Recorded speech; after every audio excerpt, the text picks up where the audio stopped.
Hi friends, పిల్లలు evening school నుంచి ఇంటికి వచ్చేసరికి ఎంతో హెల్దీ అయిన ఈ క్యారెట్ మిల్క్ ని పిల్లలకు ఒక గ్లాస్ ఇచ్చి చూడండి. పిల్లల కంటి చూపు మెరుగుపరుస్తుంది, మంచి కలర్ ను కూడా ఇస్తుంది. ఈ టేస్టీ హెల్దీ క్యారెట్ మిల్క్ తయారీ కోసం ముందుగా క్లీన్ చేసుకున్న క్యారెట్ ని పీల్ ఆఫ్ చేసుకుని పీసెస్ గా కట్ చేసుకుని కుక్కర్ లో వేసుకోవాలి. 15 బాదం పప్పులు, జీడిపప్పులు, యాలకులను కూడా వేసుకుని క్యారెట్ మునిగే వరకు వాటర్ ను పోసి మూత పెట్టి 2 విజిల్స్ రానివ్వండి. కుక్కర్ ప్రెషర్ అంతా పోయిన తర్వాత ఉడికిన క్యారెట్లని మిక్సీ జార్ లో వేసుకోవాలి. బాదం పప్పు పొట్టుని తీసి వేసుకోవాలి. ఉడికించిన వాటర్ ను కూడా కొంచెం వేసుకుని ఫైన్ పేస్ట్ లాగా గ్రైండ్ చేసుకోవాలి. ఇప్పుడు క్యారెట్ పాలు కోసం గిన్నెలో పాలు పోసుకుని పాలు ఒక పొంగు వచ్చాక మనం గ్రైండ్ చేసుకున్న క్యారెట్ పేస్ట్ ని 2-3 స్పూన్లు వేసుకుని మంటను లో ఫ్లేమ్ లో ఉంచి 5 నిమిషాల పాటు మరిగించుకోవాలి.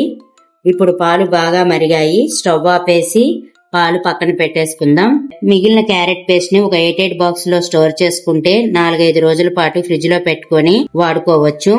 ఈ పాలకి ఇంకొంచెం ఎక్స్ట్రా టేస్ట్ యాడ్ చేయడం కోసం పాన్ లో 1 స్పూన్ నెయ్యిని వేసి కట్ చేసుకున్న బాదం పప్పుని వేసుకుని వేయించుకుని పాలల్లో యాడ్ చేసుకోవాలి.